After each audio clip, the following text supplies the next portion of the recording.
Assalamualaikum warahmatullahi wabarakatuh. Selamat datang di channel Islamic Parenting bersama Kang Elvan, ayah, bunda, dan sahabat aku. Ketika kita berada di tempat ramai bersama anak kita dan anak kita menginginkan suatu barang dan kita tahu bahwa barang itu tidak bermanfaat, bahkan mungkin dapat membahayakan bagi kita, tentunya kita tidak akan memenuhi keinginan. Biasanya anak akan merengek, bahkan menangis, dan lebih dari itu adalah dia akan mengekspresikan kemarahan, baik dengan cara memukul, menendang, atau melempar barang, atau bahkan dia akan menangis sambil tiduran di atas lantai. Ayah, bunda, dan sahabat aku, ketika anak marah, maka biasanya ada dua hal yang dilakukan oleh orang tua. Yang pertama, karena dia takut malu, maka dia akan memenuhi keinginan anak itu, walaupun dia tahu barang itu tidak bermanfaat, bahkan akan membahayakan. Dan yang kedua, orang tua tidak memenuhi keinginan anak, tapi dia akan mengintervensi anak, baik secara verbal, misalkan memarahi anak, atau secara fisik, mencubit, memukul anak. Apabila reaksi orang tua mengatasi amarah seperti itu, maka ini akan sangat berbahaya bagi pertumbuhan dan perkembangan anak di masa yang akan datang.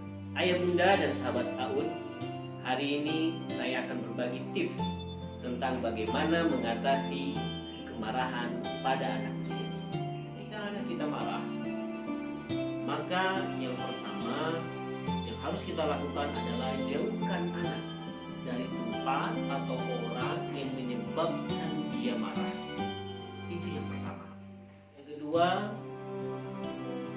bawa anak ke suatu tempat yang aman dan nyaman, dan biarkan anak untuk mengekspresikan amarahnya, dan orang tua tidak perlu mengajak bicara, apalagi sampai kita menasihati anak.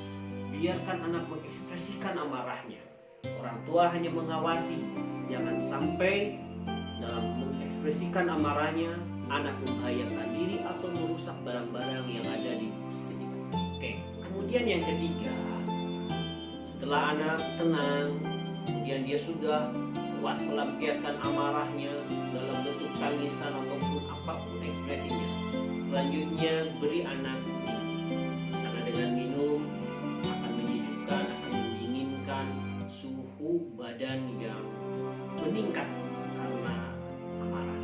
Kemudian setelah itu jangan lupa beri pelukan pada anak, karena anak ketika marah semua otot-ototnya, syaraf-syarafnya menegang. Maka setelah itu kita beri pelukan dengan harapan bisa melonggarkan otot-otot dan saraf-saraf yang tegang pada diri anak. Dan yang keempat, alihkan perhatian anak, dan ketika sudah tenang, ajak anak bicara. Dan jangan pernah menjudge, lagi menyalahkan anak, bicara. Kemudian ketika berbicara, bertanya kenapa dia marah. Dari situlah kita akan mengarahkan apa yang harus dilakukan anak ketika dia mendapatkan situasi kondisi yang membuat dia marah. Ayah, bunda, dan sahabat Aun, demikian tips dari saya bagaimana mengatasi amarah pada anak usia dini dan juga mengatasi amarah pada diri kita, belajar dari anak usia dini. Demikian, Assalamualaikum warahmatullahi wabarakatuh. Alright.